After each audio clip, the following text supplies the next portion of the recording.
I'd like to call to order the August 6th meeting of the Wilmington Planning Commission. Would you all rise and join me for the Pledge of Allegiance? Remove any non-military caps.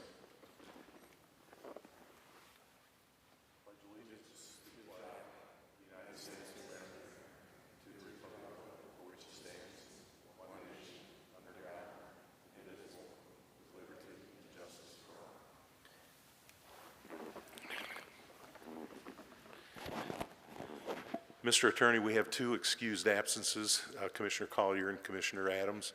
I believe we still have a quorum. Do you agree? Yes, I do. Okay, thank you. So let's go through the preamble. Planning Commission advises City Council on applications for rezoning, land development, code amendments, street closures, and long-range plans and policies. The Commission holds legislative hearings, meaning that anyone wishing to speak on a request may do so. The Commission issues a recommendation based on consistency of the request with the intent and purpose of the Land Development Code and the consistency of a request with the Create Wilmington Comprehensive Plan and other relevant adopted plans and policies. Regarding the presentation of items, all matters requiring Commission action shall be presented to the Planning Commission by the staff and the applicant. In a situation where the staff is the applicant, that will be the only presentation. City staff will make the first presentation. The applicant will make the second presentation. Both presentations are limited to 5 minutes. To maintain an orderly meeting, all presentations shall proceed without interruption unless the Commission desires to intervene with questions or comments. This is a public hearing, so the chair will open the public hearing for those physically present wishing to speak about an item. Those in favor of an item shall be heard first, and then followed by those opposed to the item. 10-minute time limit will be allotted for the public comments in favor, as likewise for the comments against. Our timekeeper, Ms. Painter, are you the timekeeper tonight? Thank you. Takes care of that one. The chair, in their discretion, may extend the time periods. All groups, organizations, neighborhoods, or similar associations desiring to comment are asked to appoint a spokesperson to present their concerns or point of view on each agenda item. Public has been encouraged to submit comments in writing via a web-based form located on the city's website. All comments received prior to 3 p.m. were forwarded unedited to the Planning Commission. Where did Amy go? Oh, she's stuck in a closet. What? The comments that you sent us, those are the ones that you, that's it. Okay, got it. And all commissioners received the note that Amy sent out? Okay.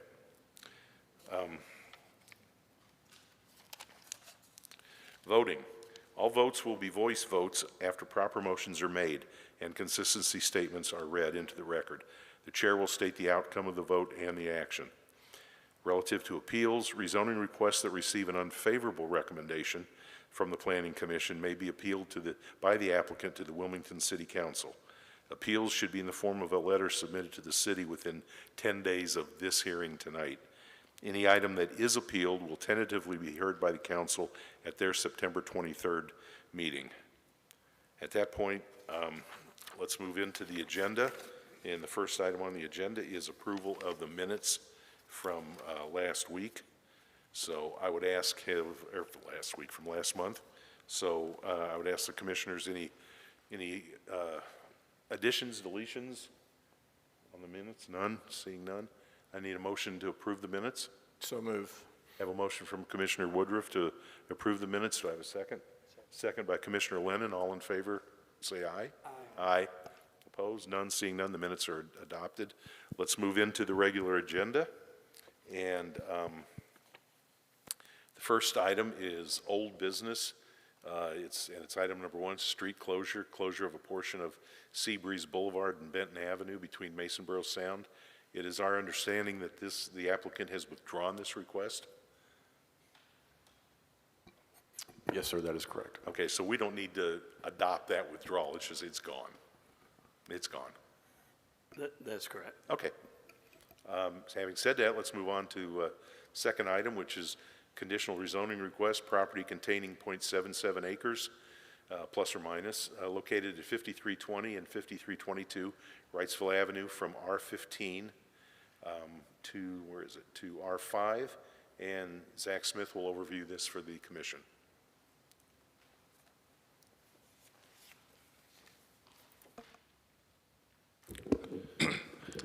Good evening, Chair and members of the Commission. This is public hearing number 2, a conditional rezoning of 5320 and 5322 Wrightsville Avenue. The site is located along both Wrightsville Avenue and Park Avenue, containing approximately 0.77 acres. The subject site is currently developed with 2 single dwelling units and 1 accessory dwelling unit along the Wrightsville Avenue frontage. This map shows the general vicinity surrounding the request, as well as the existing conditions of the subject property. These are photos of the existing conditions surrounding the subject property. These are photos of the adjacent properties and land uses. Commercial uses are located to the north and west of the site, including a medical center to the northwest. Residential and commercial areas lie to the south, with residential areas located to the east. The site is currently zone R15, moderate density single dwelling district. The site is bordered by O&I to the north, CB and O&I to the south, R15 to the east, and O&I and R15 to the west. The applicant proposes to rezone the subject property to R5CD, medium density mixed residential conditional district for a residential development. This project consists of 2 duplexes, with each of the 4 units featuring 4 bedrooms, for a total of 16 bedrooms. In the R5 zoning district, a minimum lot size of 7,000 square feet is required to develop a duplex. The 2 newly created lots measure 7,780 square feet and 7,011 square feet, respectively. In front of you are conceptual elevations of the proposed development. The subject property is located in a neighborhood scale infill development to designated area of opportunity on the growth strategies map. The comprehensive plan supports small lot infill development, especially single-family residential. The proposed rezoning request provides compatible infill, density near services, and is consistent with other developments along the Park Avenue and Wrightsville Avenue corridors. Staff believes the proposed zoning amendment is consistent with the recommendations of the Create Wilmington Comprehensive Plan, and that the request is reasonable and in the public's interest. Staff recommends conditional approval. This concludes staff's presentation. I'm happy to answer any questions you may have, and the applicant is here as well. Any questions of the staff from the commission? I just have one, Zach. I was looking at the package, and it's an item 3.3.3, and it's buffers, landscaping, and trees. Are there any, it says a landscape plan is not required for this project. Does that there then infer that they can cut down anything, or is there any, or do we have anything governing what they cut down or don't cut down? There is no landscape plan required for single-family residential. If it's under an acre, it's their right to cut down. Anything? That's correct. Okay. Okay, Zach, thank you. At this point, I'd like to hear from the applicant.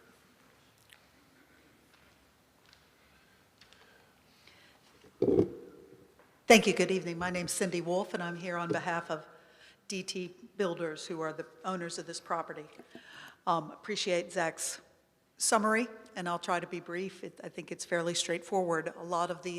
All of these through lots between Wrightsville Avenue and Park Avenue at R15 were what they needed to be at the time. But now the double frontage and the fact that there is additional land makes it perfect for the infill development that the policies and guidelines of the growth strategies promote. As he pointed out, we've got some businesses around us. There's multifamily across the street. So it's in an area, and similar the R5 just down the street, that this type of thing has happened before on the street. Again, the site plans, I will back up, and staff can correct me if I'm wrong, but because we show this large oak tree on this plan, we have to save it. That's part of the plan, is part of the approval and the recommendation. So that being said, we have a couple trees on here that we have opted not to try to go to the Board of Adjustment or anything like that. So those three are, I think, what you were probably interested in. Through this process, we get sidewalk along both Park Avenue and Wrightsville Avenue. You can see it on the site plan. I've missed it up on the color version. And this very straightforward duplex design addresses the street. The parking is resigned back to the rear of it. We're right on bike lanes, we're within a mile of the university. It's just the right thing for this type of infill. So with that, unless you have questions, we agree with the staff and appreciate their recommendation of approval. We would accept the conditions that are listed as part of that approval, and that location-efficient housing should be promoted and encouraged where the utilities and services are available. Thank you. Okay? I do have a couple questions. You're going to put sidewalks on the Park Avenue side? Yes. Okay. So I'm That's looking at there. that. So tell me where and I want to make sure the gravel parking lot, I'll call it interior driveway, that ends at the sidewalk, correct? That's correct. Okay. And, you know, it could be paved. They could work that out if that's what they decided to do. But at this point, my client would prefer to keep the porous nature of gravel. So there would be a concrete apron up to the sidewalk, the concrete sidewalk, and then beyond there. And so the sidewalk is going to run the width of the two properties combined? Of both lots, yes. Okay. And then looks like on this plan, there's no intent to have anything like a driveway, any type of vehicle access straight through to Wrightsville? Is that No, correct? none of these other projects have been that way. The houses are just too close together that are existing on Wrightsville. Go back one screen. I think it's one screen. Pardon me? I said go back one screen, whoever's. Oh, I'm sorry, sorry. Cindy. Right there. Oh, you want that Yeah, elevation? is that just a concept, or is that kind of what it's going to look like? That's what he provided to me. I don't know that the floor plan's fleshed out yet, but that is the style Okay. that they've committed to. Okay. All right. Anybody else on the commission, any questions? I've got a Moving to quick the one. right. Commissioner Is this Jones. the same builder developer that's? 'Cause Down the building- street? No. On a lander near the Muni golf course? Okay. I don't believe so. I think this DT Builders is a small home builder. They're not a apartment complex or anything like that. The renderings just look the same. Oh, do they really? It could be the same architect or designer. But it is not the same developer either that is 4 doors down that developed a couple years ago. Commissioner Lennon? Are there other homes that face Park Avenue that have access? Mike, the access on the Park Avenue is new, correct? Or would be new as part of this plan? Yeah, right now, there isn't any access on Okay. Park Avenue for these 2 existing lots. Okay. Okay. Well, there's one, I see one I see one right next to it. Yeah. right next to it on the left. Okay. All right, then I'm good. But then, I don't know if I got an arrow. There it is. That is the beginning of the 3 duplex lots that are there now already. Gotcha. The far left side of your screen. And then 2 down to the right, it looks like there's a drive apron there. Yeah, now those, they have rear and front driveways, but those would not be in this same situation because the houses are set back so far from either street that the houses would have to be removed if they were going to do something similar. Okay, thanks. Commissioner Kofer? Thank you, Mr. Chair. Ms. Wolf, my only question would be, and I think I know the answer, it's creating 2 new lots, but not a combination of any lots. Is that correct? That's correct. Okay, thank you, ma'am. We're taking 2 lots, turning them into 4 lots, basically. Okay. Anybody else?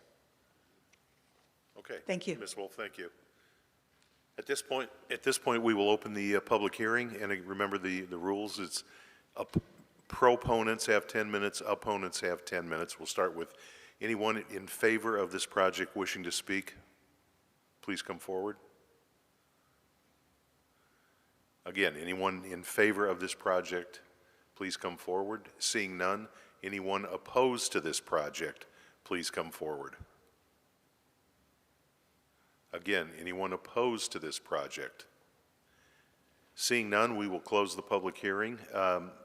Excuse me, before I do that, Amy, we had no emails or anything on this one. Okay, so then I will close the public hearing and look to my peers and what's the wishes of the commission? Thoughts, comments? Commissioner Jones? You're good? Commissioner Lennon? As y'all have heard me say before, this is what we asked for in the comp plan, so I think it's great. Okay. Commissioner Woodruff. Commissioner Gopher? Thank you, Mr. Chair. I always like to point out with Wilmington sites like this, where there's small area plans that are in play, this one being the Wrightsville Avenue 2030 plan, which I'm staring at a different screen, but yeah, it is, as Commissioner Lennon mentioned, what the stakeholders, the public, the citizens that came together to join into those, I don't know, 8 to 10 several public meetings to create that plan. This is what Wilmington had asked for, so I would be in favor of it. Then I need a motion to move forward. So moved. I guess I need to read the whole meeting. Sorry. I thought with Woodruff sitting next to me, I could use some of that attorney stuff. I'd like to make a motion to approve agenda item number 2, the request to rezone 5320 and 5322 from R15 to R5 Conditional District, medium density, mixed residential. The Planning Commission believes this request is consistent with the objectives and policies of the following plans adopted by the City of Wilmington: the Create Wilmington Comprehensive Plan and the Wrightsville Avenue 2030 Plan. The Planning Commission considers its approval to be reasonable and in the public interest because the proposal provides compatible infill and density near services while maintaining consistency with the desired character of the surrounding area, and therefore the Planning Commission recommends approval of this request. I have a motion from Commissioner Gopher. Do I have a second? Second. I have a second from Commissioner Jones. All in favor? Aye. Opposed? Seeing none, passes. And, yeah, passes.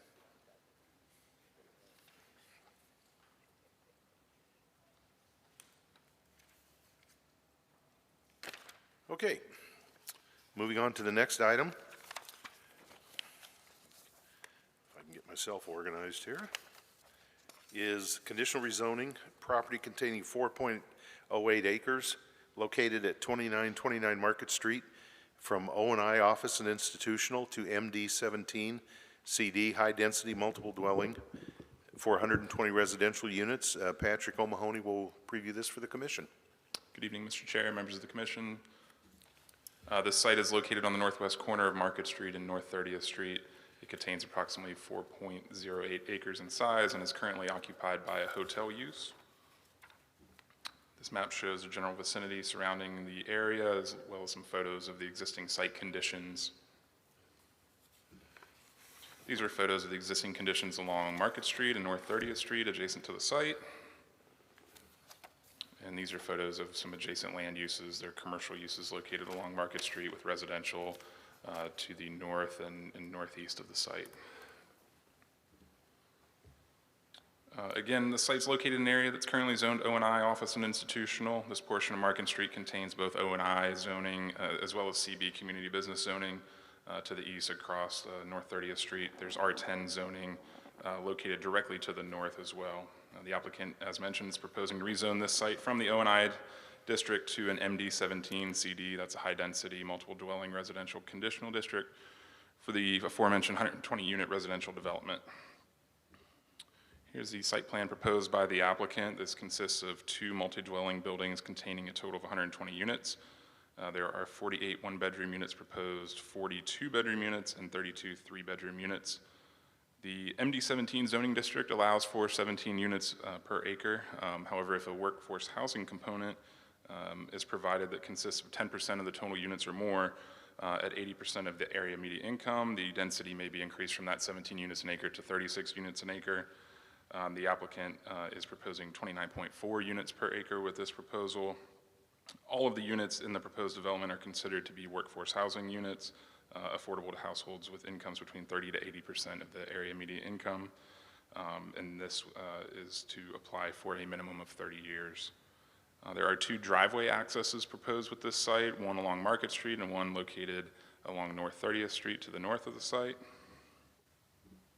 These are elevations provided by the applicant. You'll see the Market Street elevation, the North 30th Street elevation, and then the elevation to the north facing the R10 zoning that is adjacent.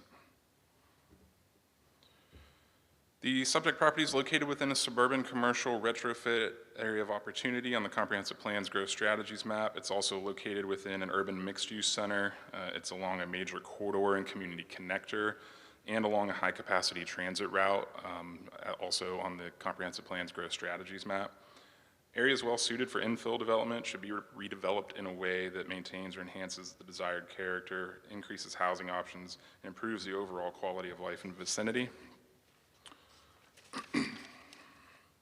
New development and density increases are also encouraged for sites within close proximity to commercial services, employment centers, and transit routes.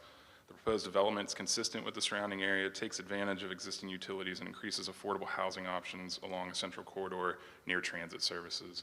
Therefore, staff believes the request is consistent with the comprehensive plan and that the request is reasonable in the public interest and recommends conditional approval. That concludes my presentation. I'm happy to answer any questions that you have, and the applicant is here as well. I have a few questions, but I'm going to defer to my peers first, give them a chance. None? Any questions? Okay, Commissioner Lennon? So it's currently zoned O and I, Correct. and what's the height limitation on O and I? In O&I, there's currently a limitation. By right, it could go to 96 feet in height in O&I district. Without having to get rezoned or do anything? Correct. Okay. And I bring that up because there was an article in Port City Daily when this project originally came out that erroneously said this was going to be a 96-foot high project. But I just want to make sure, and the applicant can verify, but it's 4 stories. 4 stories, yes. 4 stories, okay. There was also a public comment in the emails that we received about the water and sewer infrastructure not being capable to take a project like this. Can you speak to that? I know you're not CFPUA, but. Right, of course. But I can tell you this site has gone before our technical review committee, which CFPUA does sit on and provide comment. There was nothing brought up that this site cannot serve water and sewer from CFPUA. And then is this site currently have any stormwater mitigation on it? I'm not aware of any type of stormwater treatment currently happening on site. I believe it was built prior to any current regulations. Okay. And then this may be a question best for the applicant also, but I think several people may have questions about the trip counts that were projected by their traffic engineer. So and I apologize, I came in hot for this meeting, so I don't have my printout, but the traffic comparison I think that you had in the package showed this. Am I correct that this would diminish the projected counts? We look at proposed, the proposed use, which, the 120 unit multi-dwelling project, and then we look at what is the potential build out under the current zoning. So we look for kind of a worst case scenario in terms of traffic, what could be generated based on the allowable lot coverage and the types of uses allowed in the O&I district. So we ran a trip generation along with the WMPO. We get these numbers from an engineering software and calculation that provides these numbers. So that is a potential development, for medical office, which I believe is in your case summary, which would be a higher trip generation than what is currently being proposed. A lot of it too, 70,000 square feet. It's a large site, yes. But that 70,000 hypothetical. Correct. Could be built by anybody who purchased the property without going through any rezoning. That's correct, yes. Okay, By just a right. normal TRC process. Okay, so in that assumption, which was made in our packet, and thank you, Mr. Chair, this projected the average weekday two-way volume, a deduction of 2,000 trips, average daily trips. Based on Yes. what? Okay. Yes, based on potential. Yeah, sorry. Yes, I just want to be careful. Okay. Yes. All right, thank you. And then last question, am I correct that our code and our plan calls for putting multifamily projects on major thoroughfares like this? Generally, yes, so. Yes, sir. Okay. Yes, it would. Okay, And along transit routes and your services. Yes. okay, thanks. Okay. Commissioner Woodruff? Patrick, did you have, I don't remember who was in charge of across the street. Were you involved in that one? With the Carolinian? I believe it was another staff member who's no longer with And the that's city. fine. It was just, I was going to ask some questions, but I think as I recall, that was very similar in terms of zoning. I mean, I think they were going for MD-17, not workforce, it was MD-17, which this one, I understand is MD-17, but workforce is more than, it almost doubled the potential. And that project did not meet approval from this board, as I recall. The traffic analysis that's done, what, to the extent you know, how is just the existence of Market Street worked into consideration for a project? We look at, when a project comes in, if it triggers 100 AM or PM peak trips or 1,000 daily trips, that triggers a traffic impact analysis. I would have to defer, I believe the applicant has a traffic engineer here to kind of talk about the traffic in general at the site will develop and generate. But for staff, what we look at is that 100 AM or PM peak trip, and that's where the impact, the TIA is done as part of the project. And Market Street is looked at as well as adjacent intersections in that area that would be impacted by the additional traffic that this development would generate. But again, that's not something that this site's required to do. All right, but this traffic is dealing with really in and out of the parcel itself, right? I mean, what does that parcel generate? It doesn't have really much to do, if anything, for all I know, with the traffic that's already on Market Street, which is an overload. As far as you know, I mean, it's in and out of the particular parcel when they do an analysis, correct? I would probably have to defer to a traffic engineer. I apologize. All right. On the, I guess the slide that's up right now, do you know what the modest non-support issue was or criteria that generated that response? Yeah, I do have that. Give me 1 second. I believe it regarded tree canopy, and let me see. Oh, I'm sorry. It was include a rich mix of uses, limit single-use developments with large building footprints. So this site is not providing a mix of uses. It's a single-use, multi-dwelling. So on that specific policy, it was a modest non-support. And again, my recollection, the parcel across the street faced a very similar situation with, I mean, it was going from commercial, it was a hotel, up to single use as residential, which is what this one's doing also, correct? I believe so, yes. All right. The height, I mean, I understand what they could do, but I'm familiar with that area, but looking as far as the eye can see, there's nothing over 1 story north or south, I mean, east or west of that particular site, correct? For right now, yeah. For right now. Yeah, there are other projects along Market Street probably that are coming down the pipeline that will probably be a bit Right taller now, in there's nature. not. Right. And again, the project across the street, as I recall, was a 4-story apartment unit. I might have to rely on Mr. Chambers' memory on that one. I'm pretty sure it was. I don't have that information in front of me, but I think you're right. Okay. And again, that proposal was rejected by this Planning Commission, as I recall. If you don't get my drift, I'm looking at it as, I think workforce is great. I mean, we need it, it's desperate, in the whole 9 yards. But to notice and label something workforce housing, in my mind, is not an end-all, be-all.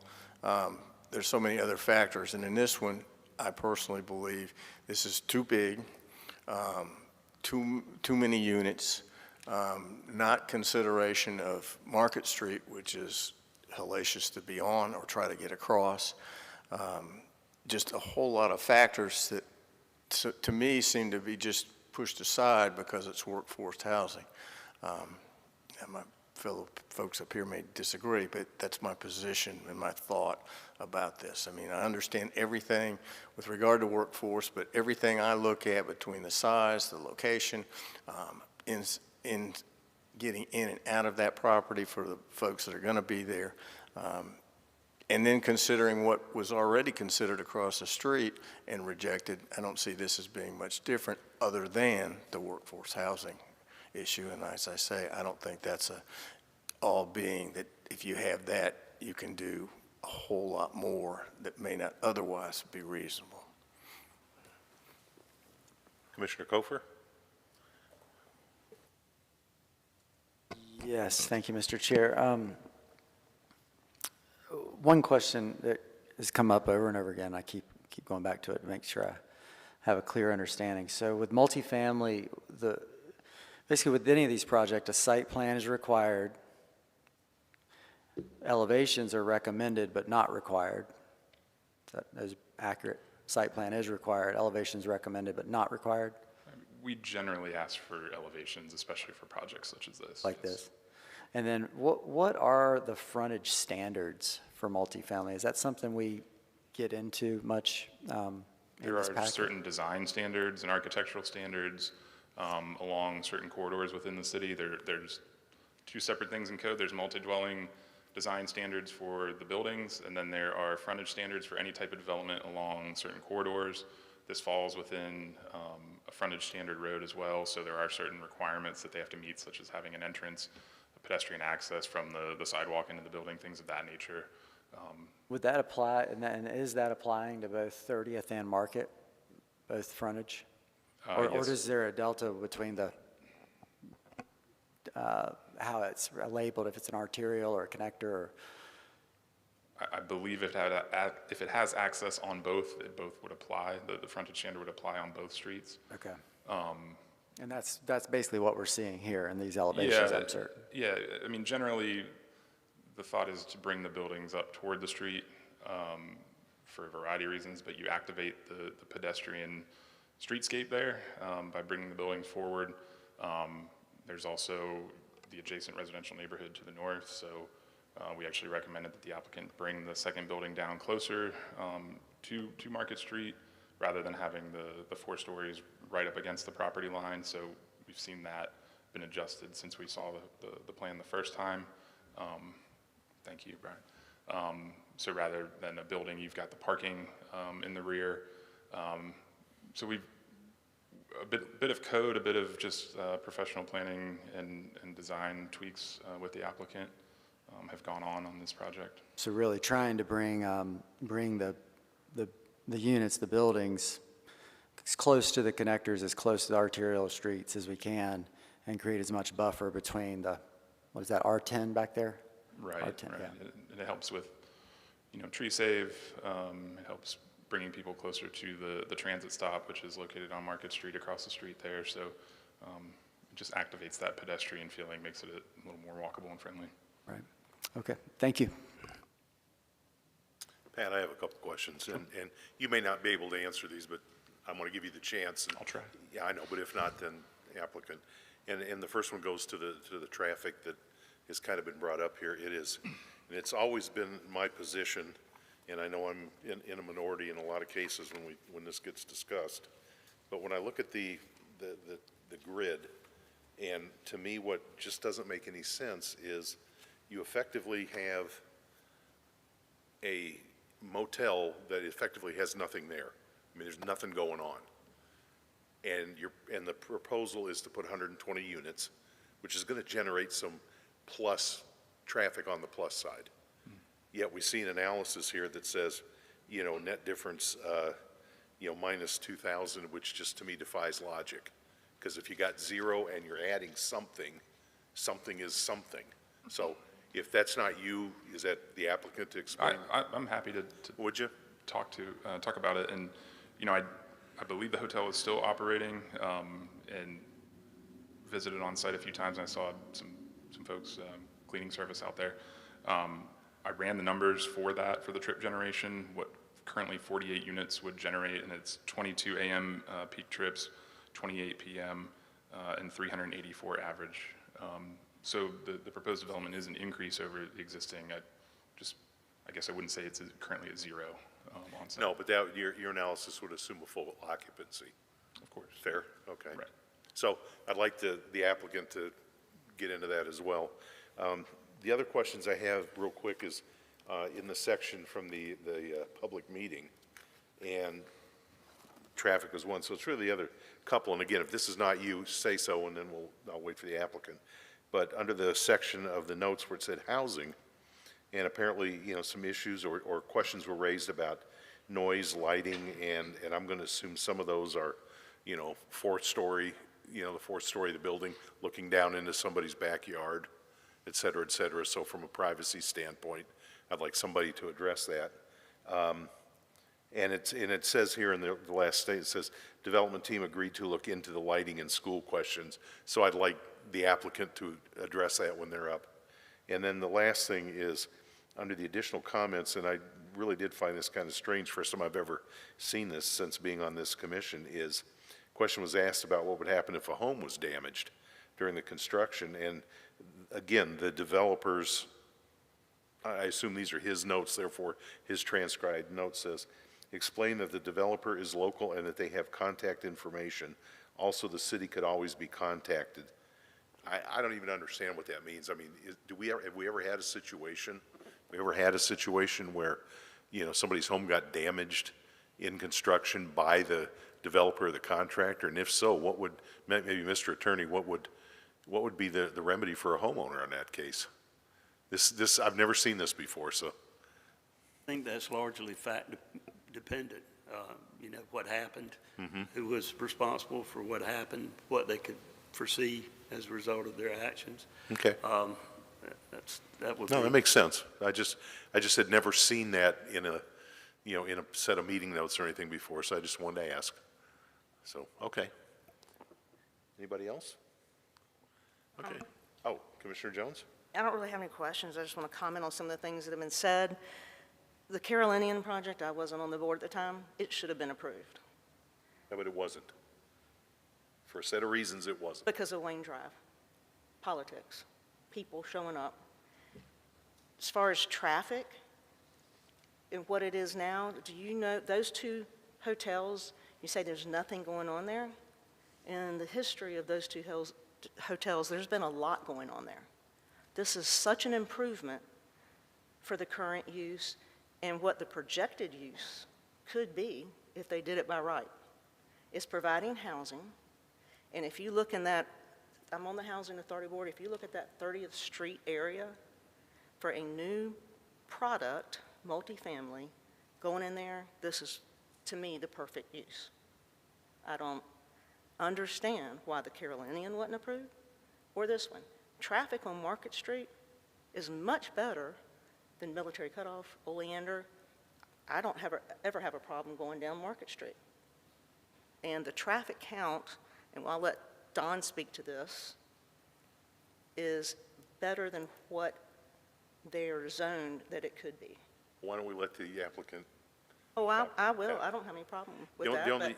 The only thing I would like to challenge you on is on the Carolinian. Yeah, it wasn't just, because I voted to not go forward with that.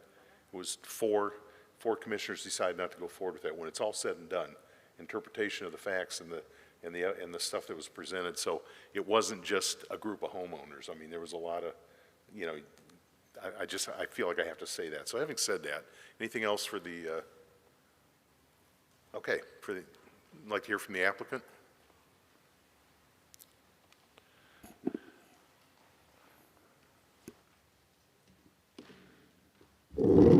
Much shorter than Pat. Good evening. My name is Amy Schaefer. I'm here on behalf of the applicant. I do have with me my development team. So we have our civil engineer from McKim & Creed and also our traffic engineer from Davenport. Mr. O'Mahony went through quite a bit of this, so I'll skip because I know I have some time limitations. Again, this is the site location. The current zoning, O&I does allow residential. It just has to also have a commercial component. I just wanted to make sure that we pointed that out as well. Mr. O'Mahony went through the urban mixed-use growth node, the suburban retrofit along a major corridor, which does call specifically for residential infill development. Again, this is the current condition of the Azalea Inn, surrounding adjacent properties, and the site plan. In your staff report, it does say after the community meeting were any changes made? No. That was for the application. This site plan that you are seeing has changed from what was presented at the community meeting. So I just wanted to note that, and you should have that initial site plan in your application as part of the community meeting report that we did. A couple of the main changes, the building in the rear was rotated, as Mr. O'Mahony said, to bring it further closer to Market Street, further from the residential in the rear. Another comment that was made was asking for the amenities to be moved. The amenities were also in the top left side of the site plan, and those have since been moved to be in between the buildings to help with noise and light and those kinds of situations. So you will have the building blocking that. A very important part of this plan I'd like to point out is the tree preservation areas, and we'll get to that in a bit. We also presented an alternative site plan to the planning staff that moves the dumpster closer to Market Street, and I'm happy to address that at a later date. Mr. Bullock, you asked for a line of sight, and we know that's important, so we provided this. There is 100 feet on our property before you get to the property line. So it's about 80 feet from the building to the buffer. There's a 20-foot buffer that's required. Existing vegetation has to stay. You have to supplement. And then it's about another 60 feet to the residence. So line of sight, I don't think is going to be an issue with moving the buildings closer to Market Street. The elevations we've provided, you've seen those. The tree conservation, this is definitely something that I wanted to get to. In a by right development, you might not get this kind of tree preservation. Everything that you see in the dark green is going to be marked as a tree preservation area. So nothing in that area is going to be touched. Nothing's going to be removed. In addition, there's tree restoration and supplements, and those are the light green. You can kind of see where some of those trees will be replanted to enhance the streetscape on Market Street and 30th. And here's the biggie. I know, Commissioner Woodruff, that you said that housing affordability shouldn't be the be-all and end-all. Well, we think it's actually a perfect place for planning purposes and meets all of the comprehensive plan requests and requirements. But unit type affordability is important. And this isn't just 10% workforce housing. This is a truly affordable project that will be affordable for a period of 30 years at these affordability rates and rent ranges. Another question that came up at the community meeting was noise and partying and those people that will be in the residence. In order to qualify for federal funding, and I'll let the gentleman from Blue Ridge speak to this more, but I just wanted to say in order to qualify for federal funding, there are really strict regulations about background checks, who lives in your home, how often you monitor the residents, how often you monitor the appearance of the facility. You have to keep up the outside and the interiors. You can't let it become a dilapidated project. Traffic, we do have our traffic engineer, and I don't want to talk about that, but we do know it is important. So even though a traffic impact analysis was not required, the developer did hire Davenport to take a look at this and review traffic. These are just some proposed by right potential uses that our traffic engineer pulled. And I know one of the comments asked, is this vetted? Yes, everything is reviewed by the WMPO in the city. Just quickly, developer experience. They have other projects in the city of Wilmington that are beautiful, great projects. I wish everybody who lived in them could come and talk about how these should be approved. And again, just how we feel that we do comply with the comprehensive plan. And I think Mr. O'Mahony went through that. Also, very quickly, there is a wave transit stop on the other side of 30th on Market, and the developer's been talking with Wave to see if it's possible to relocate that stop perhaps onto our site or do some kind of enhancements to that wave transit stop. Any questions of the applicant? Commissioner Woodruff? Amy, just real quick. Yeah. Was there any discussion, because I don't see it on the diagram, with regard to any modifications on Market Street with regard to ingress and egress? I mean, like a right turn only, in, out, anything like that? Or is it just going to be, Yeah. take your life in your hands to cross Market Street? So one of the things that we talked about for Market Street, and I'll look back to my traffic engineer, I don't think any traffic improvements are anticipated to be required, but that will be a part of the driveway permit.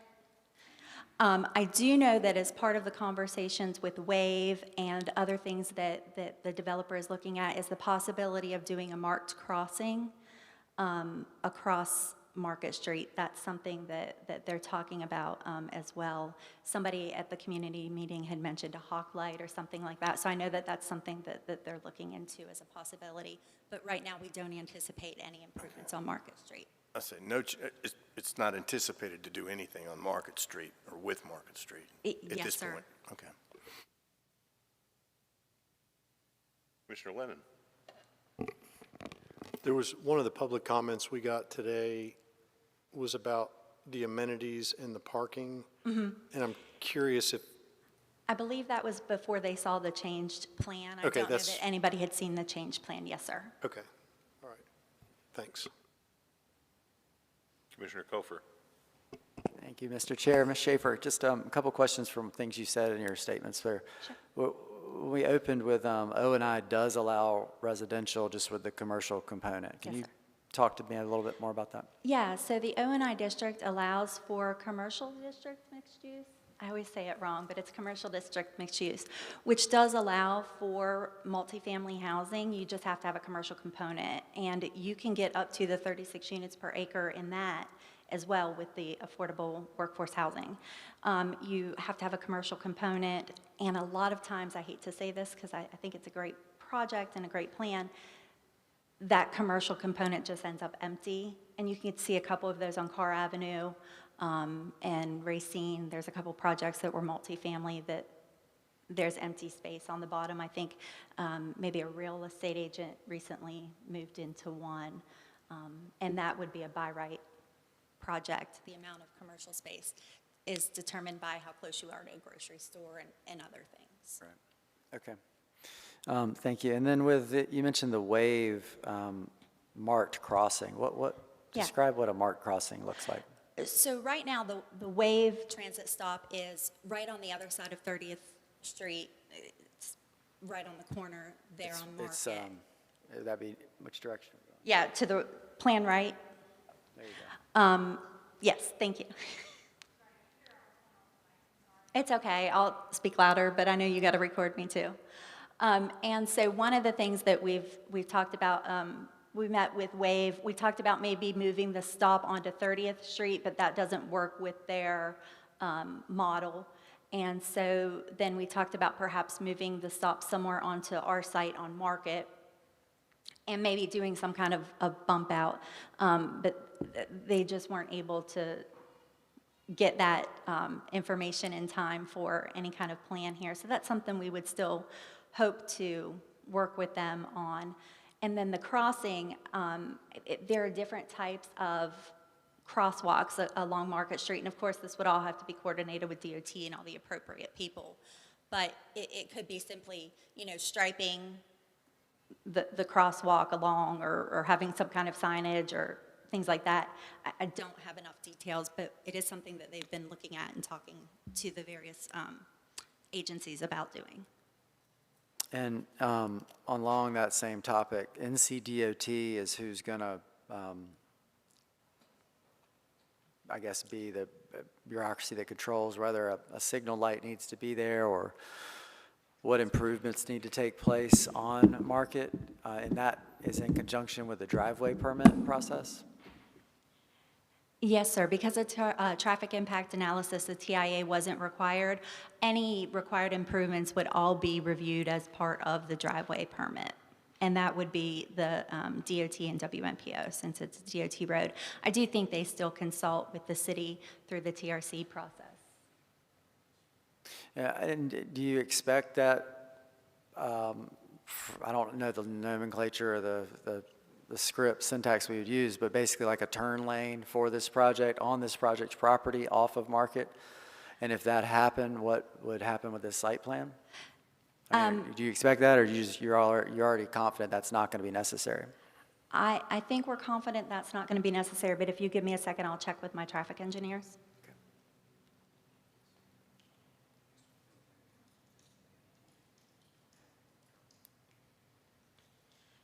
Based on preliminary counts and ADT data, we did not warrant a right turn lane, so we do not anticipate that being required as part of our traffic, as part of a driveway permit. Okay, thank you. Yep. And then when we go into the campus, with so many amenities and number of bedrooms and whatnot, will there be on-site management? You know, is that 7 days a week? Just talk a little bit about the management and maintenance here. Yeah, if I could get Mr. Weldon up for that, please. Thank you. Sam wants to address all your questions, if that's okay, so we'll let him go with that. Good evening, Commission, Mr. Chair. To answer that question, yes, full-time management, honestly, on this project, if approved, we would have 2 full staff, 1 full-time maintenance, 6 days a week. And that's just regular business hours? Depending on, on the weekends, it would vary, but 8 to 5. Okay, thank you. There's a few others, if I may, just on here, and I'm going to defer to our civil engineer on the stormwater piece. The noise and lighting, so that did come up at the community meeting, and that was prior to the modification to the site plan. So we spent weeks actually moving the amenity spaces to the middle piece of the development to be sensitive to the noise. The lighting, the site lighting, Duke Energy, once we get to that point, we'll have site lighting. We have moved the parking, the buildings to be sensitive to that as well. And mind you, the buffer that we have now from that to the existing 3 or 4 homes there. The home being damaged by construction, so, we've done over 8,000 units throughout the Southeast. We've never had that happen. If that were to happen, we would address it. Yeah. That's just as simple as that gets right there. I mean, I don't really have much more on that. Let's see, what else was on here? I think just in terms of the site across the street, my thought to that is this is a different project. We've spent a lot of time designing this to move those units closer to the road, to take into consideration the community feedback we've received. So I just wanted to say that as well. What else? And just the density, just overall, land costs are not cheap anywhere in the city. Land is scarce, so any redevelopment opportunities, are proposed, and a site like this is what we think is a perfect opportunity for a project like this. And land costs drive some of that density. We could go up to, north of 150 units when we're not. We're trying to be sensitive to that piece as well. Commissioner Lennon? Before you leave, how many projects have you done like this? Gosh, I don't know, 45, 50. Okay. In the areas, and that's around the southeast or around?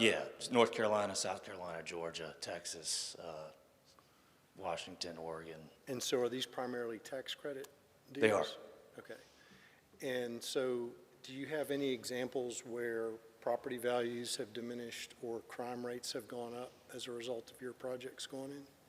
We actually have actually not seen any property values decrease with a development like this. I am not aware of any crime rates going up. In particular with this, this will be our 3rd deal in this market. We have not experienced any of that. in terms of So who crime. are your tenants, For this particular project? if approved? Yep. If approved, this would be a family project. So we target, anywhere from, a single mother with 3 children to, an older mother that has some, middle-aged tenants. That's who we're targeting. It's not a student housing project. It's not a senior project. But they are paying rent, They are paying rent, that's and correct. their income qualifications have to be checked annually? Annually, Okay. by the state agency, by the property management company, and it's a rigorous progress to live in one of these developments. One might even say, I mean, it's a blessing for a lot of people to be. in a Absolutely, yeah. project like this. And I might add, while I have the mic, a lot of, there are some developments that, maybe shortfall the amenities. What you can't see here is the 6,000 heated square feet of interior amenity space that we're providing for these folks as well that would live here and families that would live here. And if they don't pay their rent, what happens? Well, there's, a 60-day period where, They get evicted? that's correct. Okay. That's all I have. Do these buildings have elevators? Yes, sir. They do, okay. Yeah. And Two elevators in each building. in each building, Yes, okay, sir. 2 in each building. And the amenity space, you're talking about what, like workout facilities, So- club room? Yeah, so we'll have a exercise facility, we'll have a business center, we'll have, at least 5, if not 6, computers within that business center for folks to utilize. We'll have a multi-purpose room where folks can have community events, potentially where supportive services could have, events for families. A leasing office, a maintenance room, stuff like that. Okay. Commissioner Woodruff? Just quick, because I don't know the answer. Did you consider just doing the density MD17? I mean, with the just where it's 17 units per acre, whatever it is, as opposed to getting the extra by throwing the workforce aspect into it? We did.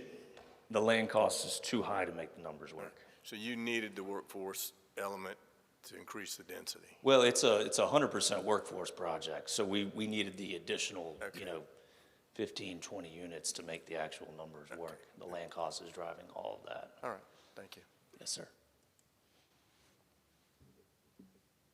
Okay. Commissioner Lennon? I do have one last question. Across the street, what is the name? Somebody made a comment about the height. Those condos on 29th Street and Market. So the Suites on Market? Suites, is it? And there's a Remax building that's 3 stories as well. And Okay. if I may, I did want to touch on that. A lot of the time, the height issue, the height is what's called for in the planning document. And that's why I think Mr. O'Mahony was trying to say, there are projects coming that are going to be this height. In addition, if you want tree save, if you want green space, if you want open space, if you want buffers between the single-family residential, the way to get that is the height. And so again, yes, you have 4 stories. No, you're not looking into anybody's backyard.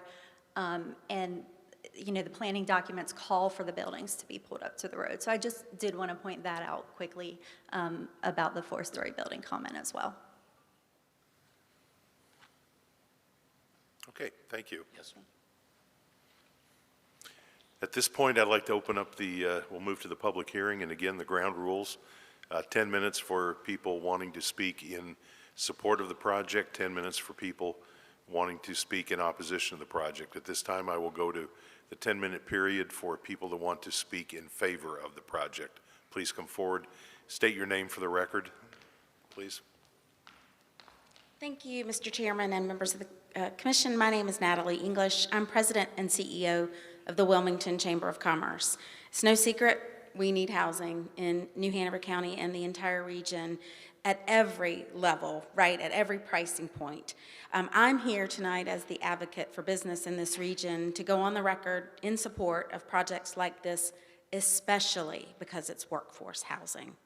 Workforce means teachers, it means public safety folks, it means it's administrative support, it means recent graduates from high school and/or college. That's what we're talking about.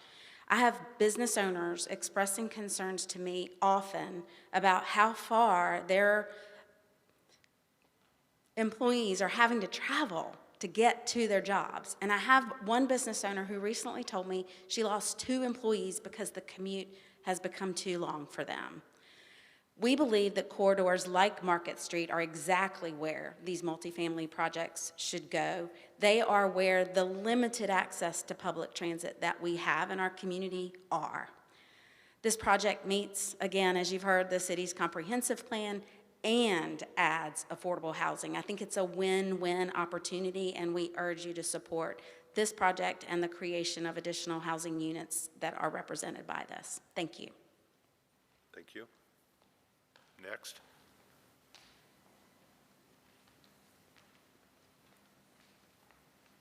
Hello, Mr. Chairman, members of commission. I'm Suzanne Rogers, and I'm here representing the Cape Fear Housing Coalition.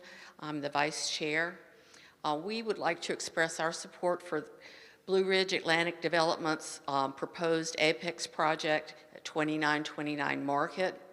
Our organization represents over 150 partners, including healthcare providers, developers, nonprofit agencies, local businesses, lenders, and other advocates for affordable and workforce housing. The proposed apartment community will provide safe, affordable housing option for our neighbors who are too often priced out of the city where they have lived, work, raise children, and build a life. Creating 120 new affordable apartments directly addresses a critical gap in our needed housing stock and offers an opportunity for families and individuals to enjoy economic, physical, mental well-being and the stability that only affordable homes can provide.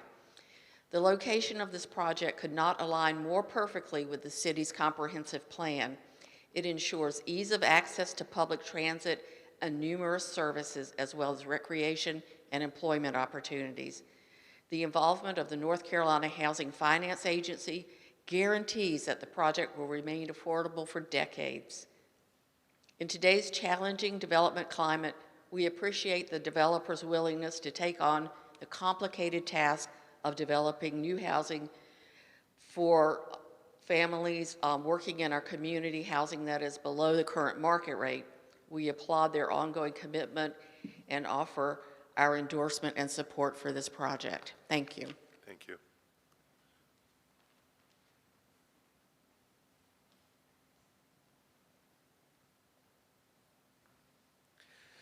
Good afternoon, Logan Secord.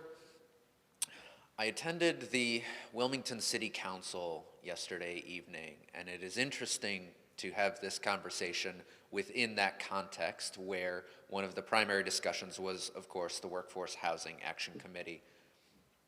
At that time, it was presented that the housing gap between 2024 and 2029, between 31 to 50% AMHI, is 1,856 units. Between 51 and 80% AMHI, 1,518 units. That is 3,374 units between 30 to 80% AMHI. It is perhaps the primary concern of the City Council, although, as we said, not the only concern, that we are desperately short of workforce housing, and we will not get there at 10%, because if you did, that would mean we needed 30,000 units, only 3,000 at the 10% incentive. But as we've said, that is not the only concern. But if we want to take in the other priorities, such as infill development, such as proximity to services, you also get a result like this project. You cannot have proximity to services without being located on a major transportation artery. and you cannot have infill development without neighbors. It was even explicitly stated that there is always an NIMBY, but because we are a private property rights nation and state, we need to respect what the landowners want to do. And finally, of my primary concern, and one that is shared with a large portion of our community, is the loss of green space. We are already over 97% developed in New Hanover County. The result is you will have to redevelop parcels. Parcels like redeveloping a decrepit motel are a primary example of this. So, not only does this address the primary concern of our community, which is workforce housing, it addresses green space loss, infill development, and proximity to services. This is an exemplary project, and I hope you support it. Thank you.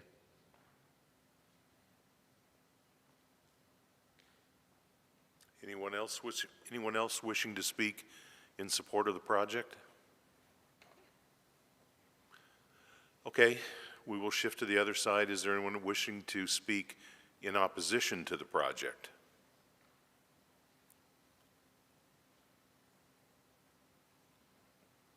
You can walk. Take your time. No, come on up. Come on up. I'm Nancy Haddock, and I live across the street from where this is going. Ma'am, we can't hear you. You're going to have to get closer to the microphone. How's this? And then pull it. Amy, can you Bring help it her out? down. How's that? That's better. Okay. Thank you. Thank you. Am I good to go? Yeah. Okay, thank you. I live across the street, and I've got two issues about this project well, three. The first one is there have been 3 or 4 deaths of people crossing the street on Market Street between Forest Hills Drive and whatever. Koval. No, well, yes, but not that's not the outer boundary. Anyway, there have been four deaths of people versus cars, and with this many little youngins running around, that's worrisome.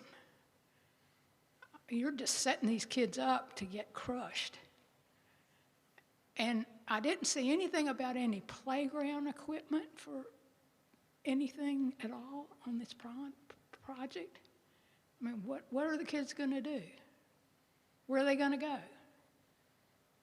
They're going to have to go across the street if they're going to go anywhere at all, because everything around them is houses.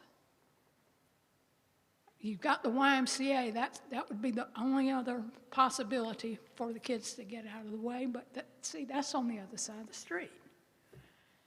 So I have several concerns about that. The fact that we already kill children on Market Street, no place for the kids to go, and stormwater. That was the other thing. Where I live is downhill from where this project is going to sit. And I can tell you right now, every day this past week, we've had a lot of rain, and it's been pouring down our street now, today, and that's even with a little bit of rain.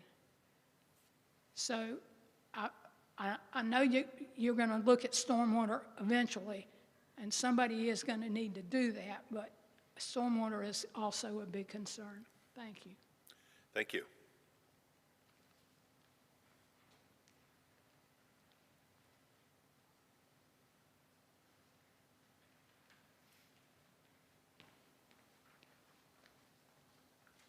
I'm a little taller than she is.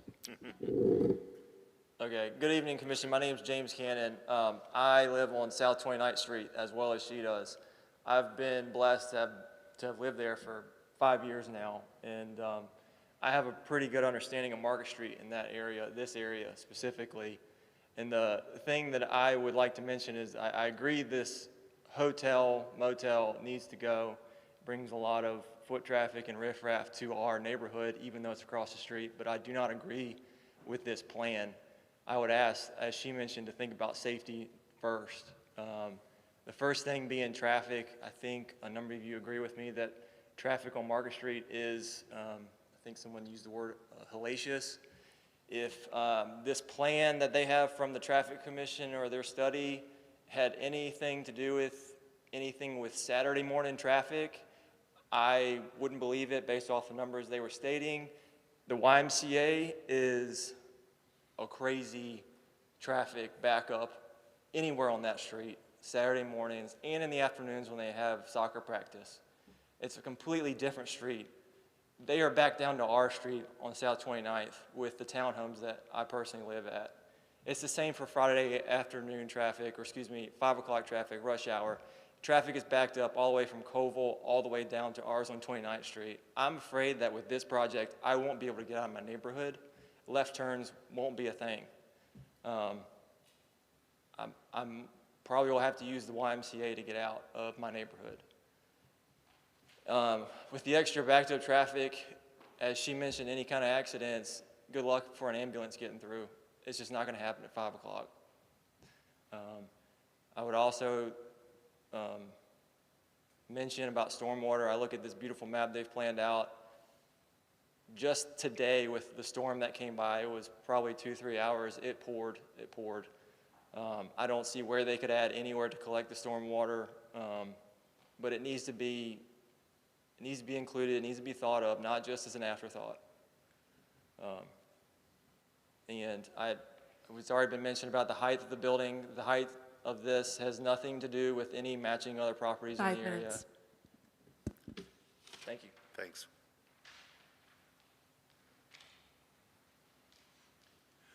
Anyone else? Oh, okay.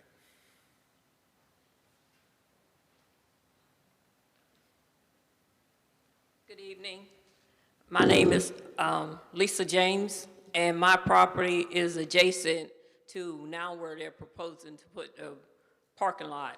So I'm on Chestnut Street, and my property between 29th and 30th. So my property the back of my property butts up to this proposed project. At this current point, whenever it rains really hard, my property floods. It floods to the point from their lot, because there is no storm system there now. But I had to put in a drain system to run out and had to pay for it to drain the water off of my property. Also, the traffic on 30th Street, multiple times throughout the day, trying to go to 30th Street and turn left on Market Street is like risking your life. Market Street traffic is constantly back up. The city bus stop, the transit stop is right there on 30th and Market. When the bus stops, it's even worse. You better not try to make a left-hand turn. In addition to, one of my concerns when I went to their meeting was my privacy, because now my backyard when I purchased my house in 2008, I purchased it before the location for the neighborhood. I have over a half acre of land on my lot, so I purchased it for the privacy.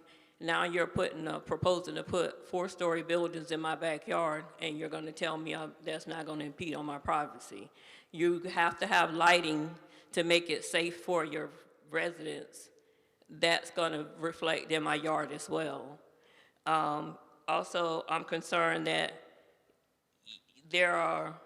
what's going to happen to our property value, because we're being surrounded now with different properties. We're not too far from Creekwood, which is low-income public housing. Then when you go in Creekwood, they just put a couple of years ago Cypress Cove, which was affordable apartments based on your rent, your income. You've got Tidewater townhomes less than 4 minutes, less than a mile away, 104 units, that's 1, 2, 3, 4 bedroom, also affordable housing. So we're being saturated by affordable housing. I know we need affordable housing in Wilmington, but at what cost? To the safety and our privacy. And then my other concern was, I was the one that had the concern about the damage to your property if there's a, during the construction, because my sister lives off Gordon Road, and when they built some apartments there recently, in the last year or so, she had some damage. But I also found out that there was more tree removal involved, so there was some shaking in the foundation and some things that had to be repaired, which the company that did it took care of. They talked about the transit and being the housing in, along the transit. Well, that's true, but Princess Place Drive, the Wave transit bus goes down there, also goes down Market Street. There are other areas. I know land isn't growing. You know, we're not making more land, but there are lots available. The city just spent thousands of dollars to clear off property at South Kerr Avenue and MLK Parkway from a homeless camp. Put 4-story buildings over there. They're not impeding anybody's property. They're not impeding any safety issues. You can have access to people to get in and out. There are other options, and I'm just opposed to the quality of life that I chose when I purchased this property being changed with this project. About 40 seconds. No, but about 40 seconds. Sorry, my mic didn't work at the 1 minute mark. Okay. Thank you, ma'am. So anybody in the 40 seconds left in the 10-minute slot would like to speak in opposition? Okay. At that point, then, I'm going to come back to the applicant, which we allow them to answer address any of the questions that were raised. Thank you. I think we addressed a lot because a lot of these were comments in the public comment that we received. One of the comments was about playgrounds and amenity spaces, and I know it's hard to see, and I'll make sure that it's better, but there, in between the buildings, there's a pool and a playground, there's picnic tables, there's walking trails, and in the tree save area, we plan to have some maybe, you know, picnic table or something back in there as well. So there will be amenities in addition to the ones that Mr. Weldon said are on site in the building as well. Stormwater and flooding, I'm not even gonna try. We've got our civil engineer behind me on that one. And I think traffic and stormwater were basically the other ones that we hadn't. So if I can, I'll step aside and let them take it from here. Matt? If you could just say your name. Yeah, absolutely. Good evening, Chair and Commissioners. My name is Matt Horan. I'm with McKimmon Creed, the civil engineer with the applicant. On stormwater and all the concerns raised of stormwater, I know early on there was a comment related to the lack of mitigation for stormwater on the site. Now, while by regulations that's accurate, I would say that in the rear of the site, some of the green space is probably acting as infiltration to some of the runoff that heads in the back there. But overall, the site itself, what's proposed is approximately 30% increase in built-upon area over the existing motel, parking, and auxiliary buildings that are on site. And we'll always, when we get to that stage of permitting with the city's comprehensive stormwater ordinance, we'll follow the ordinance and meet and exceed the requirement of the pre and post maintenance of runoff and detention and infiltration. The plan is to utilize underground detention and infiltration on the site. That is up to the 25-year storm at a minimum, and it's very likely we'll exceed the 25-year storm by utilizing all of the majority of the parking space to the west side and then wrapping around the rear side of the site. So that comes at an additional cost in addition to some of the cost expenses related to the land. The construction of that and utilizing that space in combination with parking is going to require some significant fill to be able to get the detention necessary to meet and exceed the 25-year storm event. So if there's any other questions on stormwater, I'd be happy to take those. Yeah, go ahead. Yeah, go ahead. That was very well said. Let's walk through it in a more simplistic Sure. manner. Okay. So pre and post, what is that? First of all, the existing hotel has so much impervious surface, meaning concrete, rooftop, water does not go through it, right? Right. Okay. Correct. And this project is going to have 30% more built-upon area or impervious area than the existing one? Correct. Okay. Yes. So by law, what are you collectively, the applicant, required to do with the stormwater generated from your site? Yes, so with the, Real simple. very simply, we can take that impervious area now and calculate each storm event, the intensity of the storm event, how much runoff is generated from that impervious area, how much rainwater runs off from that pavement and those buildings. And then essentially we can take then that number and increase it by 30%. And as a particular storm event increases that we have to calculate for up to what's called a 25-year storm event, we have to be able to hold and detain that amount of runoff in a stormwater facility, a pond, which in this case would be an underground pond. Okay, you're doing great. Yep. Look, I'm gonna kind of keep oversimplifying. So Sure. right now, how much stormwater generated from this site is treated or held or retained? Right now, by regulation, there's no record of stormwater being held and So retained or detained. the impact of rain falling on this site is not mitigated in any way, shape, or form currently. Is that correct? In a larger storm event, that's correct. Okay. Likely in a lesser intense storm event, there's some runoff reaching the green spaces that might infiltrate into those green spaces before it hits Market Street. But if the rain exceeds a certain amount, it's going to go somewhere else? Right, it's going to leave the site. In its current state? Correct. Is that same situation going to be allowed to occur if this site is developed as shown here? Not for any of the built-upon area impervious. When you look at the enhanced tree buffers along Market Street, those green spaces would likely run off to the street. But any of the built-upon area has to be collected and sent through the stormwater facility before infiltration or leaving the site. Okay, so you're holding the runoff that you're generating? Correct, yeah. Is another way to say that. Okay, I should have led with that, but, And okay. to lead on what you just said, when the Airlie was built, the regulations are not what they are today. The developer will have to meet current regulations, which have changed, and require and monitor the stormwater runoff. So the property will be improved because it does not currently meet our regulations today. Yes, that's correct. It will have to be monitored and maintained by law, and operations and maintenance plan will be signed and recorded along with the stormwater permit.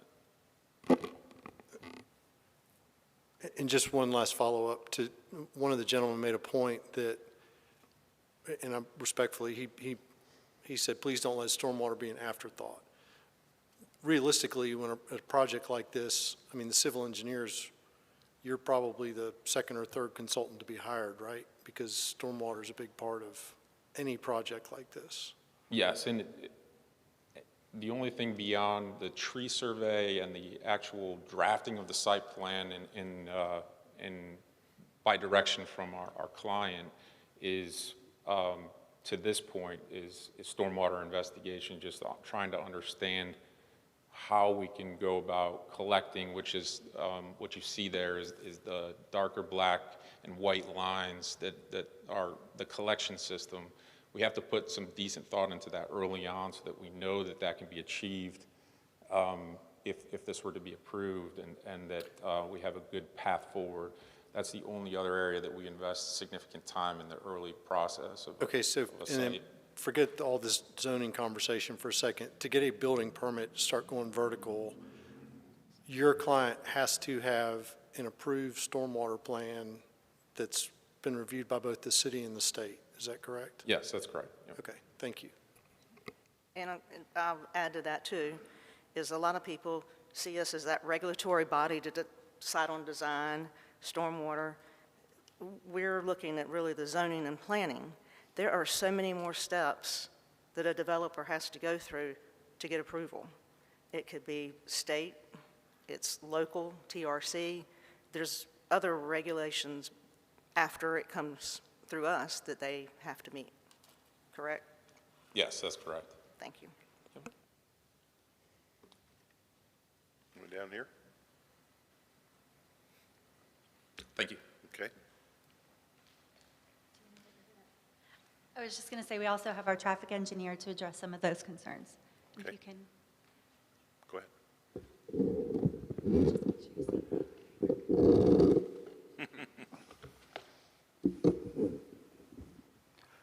Don Bennett, Davenport Engineers, 1426 Navajo Trail. I understand you have traffic questions regarding the site? I do. I am, Okay. I've heard a lot about traffic tonight. I've looked at this package, and you've heard me make the comment earlier about, and yes, I realize, it's not an empty motel, but it's not a 48 unit capacity from what I can Commissioners, see. I'm Yeah, going to I got ask it. everyone to please speak into your mics. Yep. Thank you. So my question is really this. My question is, we've talked a lot about traffic, a comment was made earlier about the egress onto Market Street. Why don't you have a right turn only exit out? And I think I heard, or I picked up the spirit that says, well, it's really not required. My question to you is, did I hear that correct? And even if it's not required, have you thought about going ahead and proposing that as one of your conditions for this to try to mitigate some of the traffic concerns? Okay, first and foremost, the staff did a wonderful job of actually running a 70,000 square foot facility there, and this would be a roundabout answer to your question. There are a number of uses that could go on the site that would follow the same process from a traffic standpoint as this project is following. The North Carolina Department of Transportation, when they see this plan, will take it in for a driveway permit, and the North Carolina Department of Transportation, being the owner of Market Street, will determine what safe and reasonable access is. We do not know what their finding is going to be now. Using preliminary data and traffic generation and traffic distribution for the site based upon the background traffic volumes, we have run the North Carolina Department of Transportation's nomograph for a right turn in. However, the Department of Transportation will make a decision on what movements are allowed at that driveway. I'd furthermore state that this section of Market Street, and in fact all of Market Street out to Porter's Neck, has been a part of the North Carolina Department of Transportation's U4902 project, which intends to install medians and U-turns along the entire stretch of Market Street from Colonial Drive out to the sections that have currently not been done. So while even if full access is granted to the site in the near term, in the long term DOT, it does have a plan and does have a future for Market Street being an access managed corridor. So that speaks somewhat to your question, not in the immediacy, but in the long term. There is no guarantee this driveway will be a full movement left in, left out. I guess the piece of the question you didn't answer was, yeah, I get that you will have to go work with NCDOT and et cetera. Does that process say you're going to sit back and let them tell you what it is? Do you not have the ability to say, we have met with the local governing body and there has been a request or a suggestion and we have looked at this and we think it is yes, no? I mean, do you make any recommendations or do you just sit back and let the state tell you what to do? The state has a process and a protocol for approving driveway access to the state highway network. Now, certainly the project can offer something. There are certain logistical issues if we were to look at a prohibiting left turns, for example. There are logistical challenges to doing that a site in and of itself would face that a comprehensive plan provided or prepared by the North Carolina Department of Transportation would be able to address. I mean, you've heard of the concept of a Michigan left turn.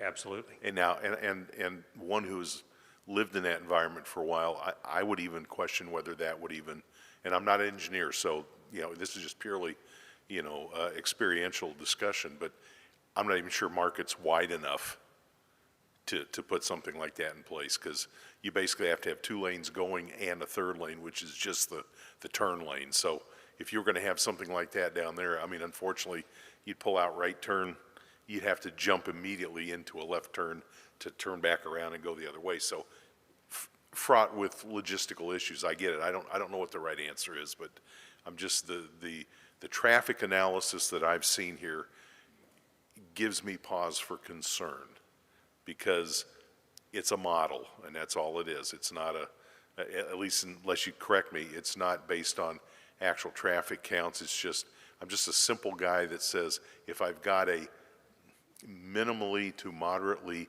occupied hotel there, okay, 48 units, and now I'm going to put in 120 units, my gut says that's going to increase traffic to some degree on that street.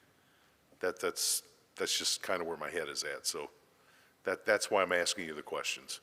Okay, and one of the alternatives we ran was a 130-unit hotel, which would follow the same scrutiny. It falls under the 100 trips.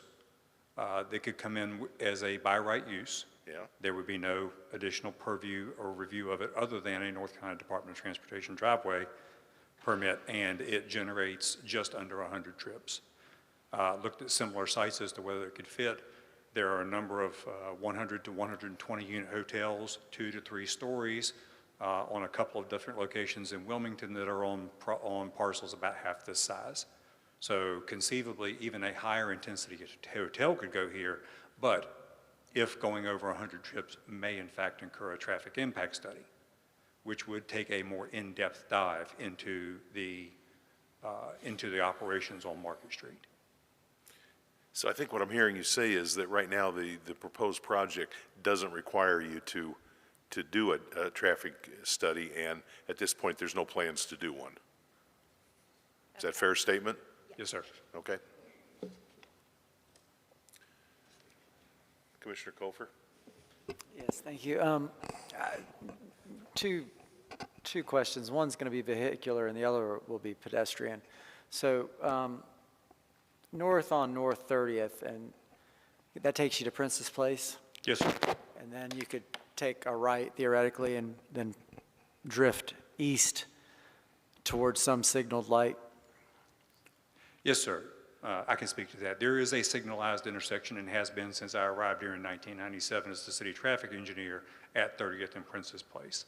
That signalized intersection would allow access to Princess Place Drive. Straight across, of course, is 30th Street, which connects to Carnegie Avenue, gives you access to MLK. Princess Place Drive gives you access to everything downtown, and east up to Barclay Hills Drive, where there is a traffic signal that facilitates a movement eastward on Market Street. There is a traffic signal at Montgomery and Market Street. One would have to go down 30th, across Princess Place and come down Montgomery, but then that gives you access to Independence Boulevard. So that, there is a signal light there at Montgomery, right? That goes Yes, sir. across to Coville. Yes, sir. So if you took if you went north out of this site on 30th and you got on Princess and you wanted to go east, you could find a signaled light. Absolutely, absolutely. What about Chestnut? Can you access Chestnut from 30th? North Yes, 30th? sir, and you can proceed on Chestnut to 23rd Street where you have another signalized access on Market Street to access it, as well as Chestnut all the way down to 16th Street where you have access to both the 16th and 17th Street one-way pairs for north-south movement. Okay. So theoretically, I mean, based on the network that exists today, that there are ways to get east on Market from this site. It's not, you don't have to risk doing the left out of there perhaps. But what about pedestrian? I mean, as the ladies mentioned, it's very dangerous for pedestrians to cross Market. But it would be advantageous for all of the residents on the north side of Market to be able to get over there, whether they wanted to go to one of the restaurants or in some future where there may be a sidewalk that gets down to the Y. What can you do there for getting any residents or pedestrians across Market? Is there any answer to that? I think that would be part of the review from the driveway permit, but I did speak with Mr. Weldon, and if a cross section or some kind of crossing.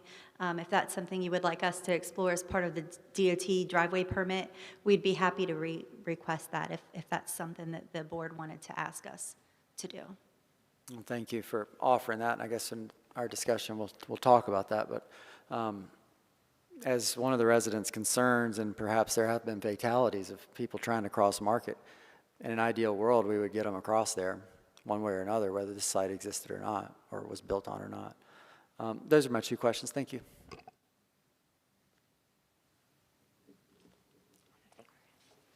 Anyone else? I think that's all. Let me, hang on, I think I had one Have more. one more. Sorry, Amy, just for color's sake, what playground features do you have? Because we see active recreation, and the pool is probably self-explanatory, but what is this playground? Is there a basketball court? Yeah, typically, no, there won't be a basketball court, but we'll have, your standard, swings, slides. Honestly, with the size of, this is above and beyond the requirements that the state requires us to have. We'll probably have two, to be honest with you. Similar size to sort of what's over at Longleaf Park, honestly, is what comes to mind right now. Well, no matter how the votes go, I applaud the active recreation. I think that anyone who's going to, the residents you will be attracting, if they are essential workers and families that have children, then giving them somewhere to go on this site is fantastic, and I would encourage you to consider a basketball court.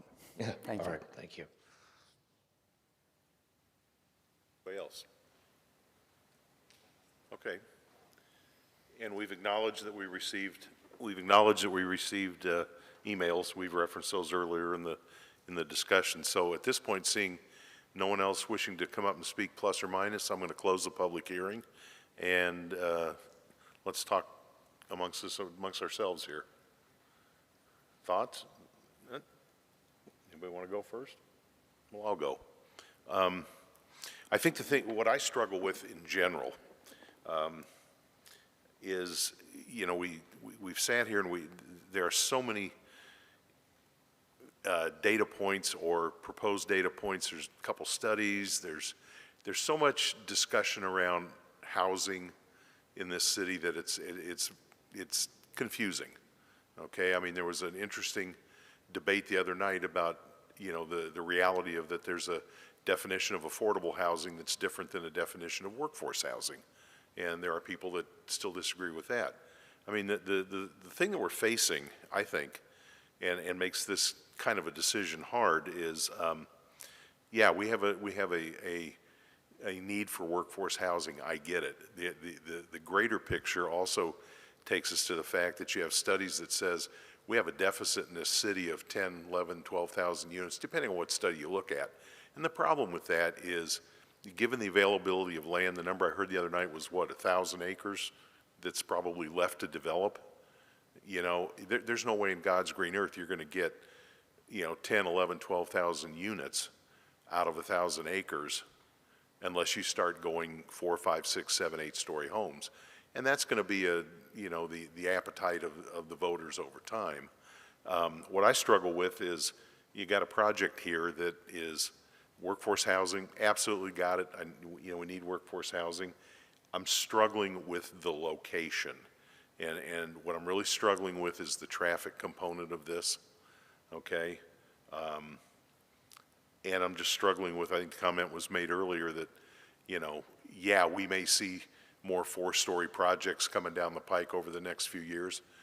But at the moment, is this going to be the first 4-story project that's going to kick the rest of those off? I don't know. I mean, all I can do is deal with this project that I have in front of me at the moment, and I'm struggling with the traffic piece of this, to be very honest. So that's kind of my thought at the moment. Commissioner Kofer? Thank you, Mr. Chair, and thank you for those comments. I'm probably talk in circles as I normally do. Try to keep up. So the edges are always difficult, and we talked about that with Independence and Oleander. And when you look at the comprehensive plan, which is our map, which is our future growth that has been voted in and approved, one of our policy documents, this particular site gets bisected by the circle. And the trouble with circles is that land isn't circular, their land is square. So it is, I'm going to mash up the words, but I mean, it's on one of our major corridors, Market Street, whether you call that arterial or whatever the language is. It is a major corridor. It's in the mixed-use center of a suburban retrofit area. We're not at this particular site and location. If it were on the corner of, say, Covell and Market, then it would be in the bullseye. And I don't think we would have much of a concern. But the edges and the margins and the edges really are tough because it does abut R10 and R5 and single family. And I think that some of the process the city has in place where the applicant, the property owner, and the community get together and have their discussions, and then the site gets changed and altered based on the outcome of that meeting, that very critical community meeting, to push, you know, the structures as close to Market and as far away from R10 as we can to keep this tree preservation area, the parking and the buffers. I mean, I think that's a really good job, but it doesn't change the fact that it's still on the edge. It is, you know, a higher story, higher density, abutting single family. And the question for me, I think I'm the one that's been more adamant and vocal about height concerns, mainly because I do like that mix of uses from my own standpoint. Sad to hear Ms. Schaefer said that some of those are sitting vacant. But when we go in Wilmington to 4-story and we have a commercial component on the ground level, you know, to me that's a really a nice mix, and that's what we call a mix of uses. And that's one of the things I believe the staff gave, you know, ding this project on, because it's not a mix of uses. So then I have to step back and say, okay, well, does the 100% workforce component neutralize that? And the answer to me is yes, it does. I mean, and the answer to me on that question is yes, it does neutralize it. I would prefer to see commercial on the ground level. I'm not unabashed to say that. I like commercial. I support commercial. I think goods and services are critical, and we shouldn't, as a city, sacrifice commercial for residents and residential units. When we get a mix, to me, that's a great harmony.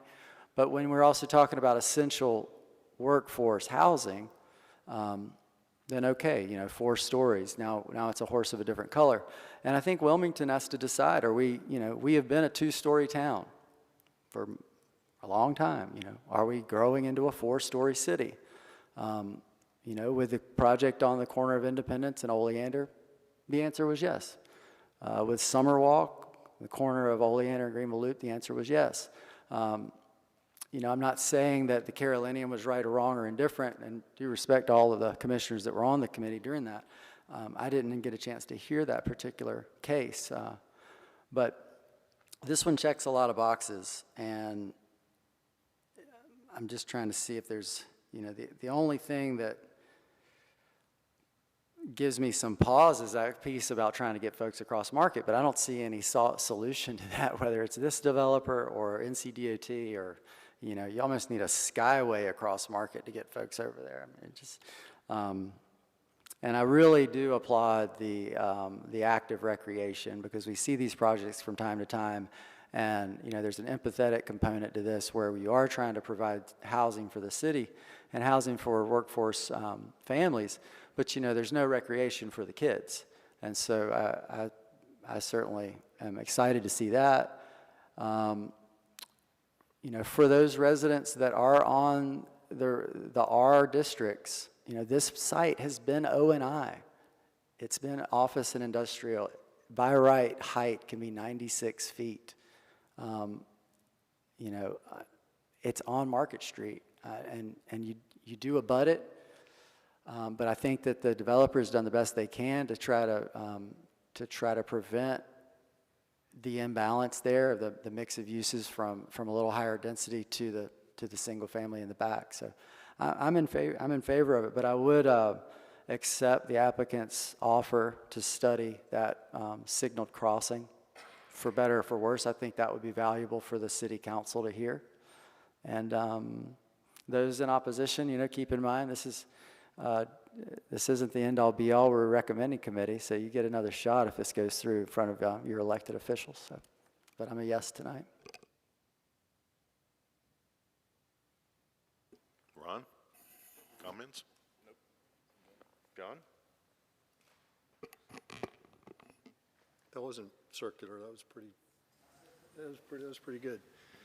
I mean, there's a lot of things I could say, but I think that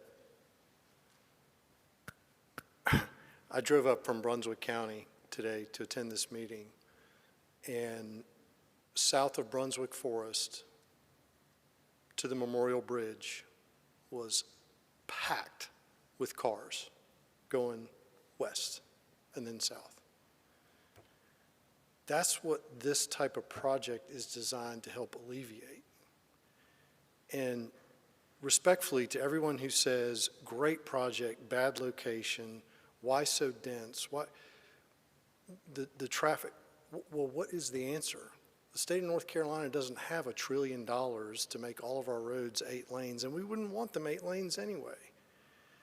So, Commissioner Kofer, you nailed it for me. The affordable component of this takes away any of the mystery for me. The other thing that I think has to be said, people need to understand what property is currently zoned for and what can happen there, and that the public doesn't have a right to go tell another landowner they can't do a project that their property is zoned for. So I applaud the developer, instead of doing some circuitous O&I affordable project with 2,000 feet of commercial that would have a froyo shop for about a week until nobody came. This is great. They're doing exactly what is intended. I'm all for it. Commissioner Jones? Okay. I mean, the only thing I struggle with is, comes up, workforce housing. Okay, I got it, but I'm still struggling with the greater picture that says, in my mind, the reality is we're not going to solve 10, 11, 12,000 unit deficits in the city of Wilmington. It's just not going to happen. So, as a planning commission, we're charged with determining, is this the best use based on what the project that's being proposed? Because that's our job, is, they're proposing a zoning change. Does that zoning change, is this a good use of that zone to accomplish, things? And that's, that are in concert with the direction where the city's going. I mean, we're going to run into a certain point in time where it's just like 1,000 acres goes pretty quick. And so, those deficits are going to get solved in New Hanover County, Brunswick County, Pender County. I mean, that's where the answer is going to happen, unfortunately. So we can, that's a project and that's a discussion for another time and another place. So I'm going to reluctantly support this, okay? And I wish I could impress upon the applicant that to be more proactive about things like a right turn only lane and as they meet with NCDOT. I mean, I'm going to be candid with you guys. What I think I heard, which does frustrate me, is they're going to tell us what the answer is. And I just don't live in that kind of in a world where, somebody's just going to tell me the answer and that's the end of it. So, but I will reluctantly support this tonight. So at that point, I need somebody to make a motion. Mr. Chair, I'm prepared to make a motion. Okay, go ahead. I'd like to move for approval of Agenda Item 3, the request to rezone 2929 Market Street from O&I to MD17 Conditional District, high-density multiple dwelling. This request is consistent with the objectives and policies of the following plans adopted by the City of Wilmington, the Create Wilmington Comprehensive Plan, and the Planning Commission considers its approval to be reasonable and in the public interest, as the proposal provides workforce housing along a major corridor near services and transit options while minimizing the impact on surrounding neighborhoods. Therefore, the Planning Commission recommends approval of this request. Second. Have a second from Commissioner Jones. All in favor? Aye. Aye. Aye. Is that a, It's a nay. that's a nay. Big nay. That's a big nay.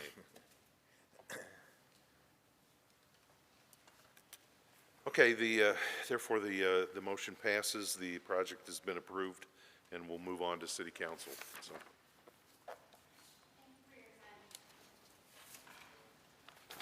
Okay.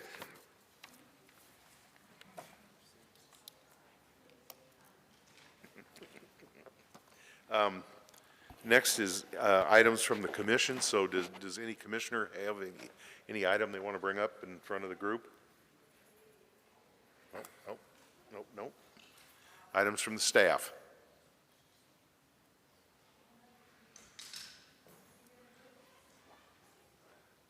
Okay. Sorry, we're having microphone issues the last couple of nights. Last evening at City Council, they approved the the closure of Aubrey Alley at Parsley, between Parsley and Davis Street. They also approved the Land Development Code Amendment, reducing the number of uses that require special use permit approval, and made no changes from what was provided to them. The other announcement that I have, you all received, I think on Monday, an email from Travis with a link to the draft Greater Downtown Plan. We're excited to share that with you. You know, Linda, interestingly enough, I didn't get it, but I got it, yeah, it's really weird, but I got it from Richard, so I'm covered, but. I it did not apologize. come- We'll check No, into it's not that. yours, and you've got the right email. Heavens knows why, but I'm covered. I got it. So the one thing I do want to mention is, you know, we had told you that there is a joint meeting scheduled with you and the council for the morning of August 18th after the briefing. I need you to stay tuned on that. For anyone who watched the council meeting last night, you may have seen that they identified another topic for discussion for that morning. So we may have to reschedule that joint session to accommodate that discussion. So stay tuned, and we will keep you posted. Yeah, I can tell you already, in talking to, several of my peers here, there's still some, absences and time away from the city planned by this group, by members of this group, so that could be a real problem. Just to be upfront with you. And I know who, drives the calendar, I get that. So, as I said, we will be back with you if that date does not work, as we start looking at additional dates. But in the meantime, please read the plan. If you have any questions, or comments, please send them to Travis. And anything we can get in advance of that meeting is helpful for us. So Linda, is the heads up, stay tuned, is that the meeting may not happen on the 18th, or it may happen later in the day? I don't know at this point. Okay. As I said, all I can say is that last night during the council meeting, there was a very lengthy discussion about another topic, and it was specifically requested that a discussion be scheduled for the morning of the 18th. And so I will say, we had planned this as a 4-hour work session, so trying to find time in everyone's schedules for multiple lengthy discussions is a challenge. So, okay, so these are I'm just kind of visualizing real quick.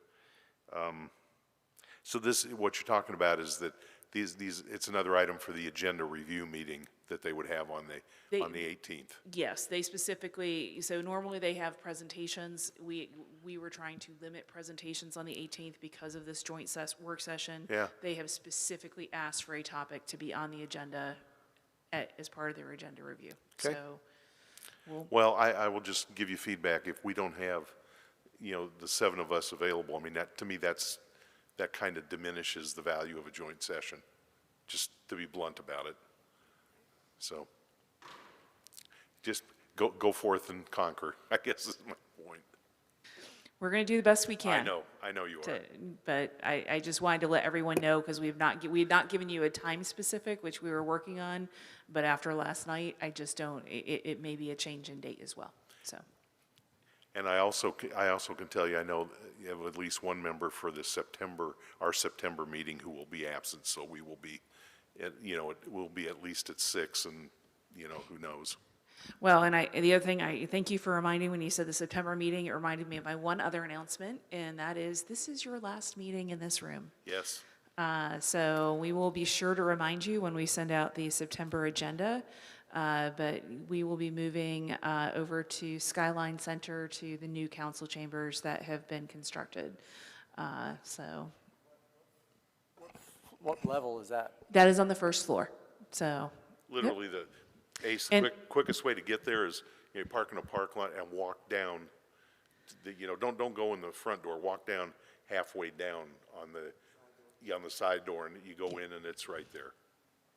And they are working on an event for, I believe, September 8th, which is that Monday, in terms of a ribbon cutting. So we will send the commission information on that as well, if you want to get a little preview of what the council chambers looks like before you come in on Wednesday evening. I was in there the other day, it looks pretty nice. It's vastly different than this, to say the least. So with that, anything else? Anybody got anything else?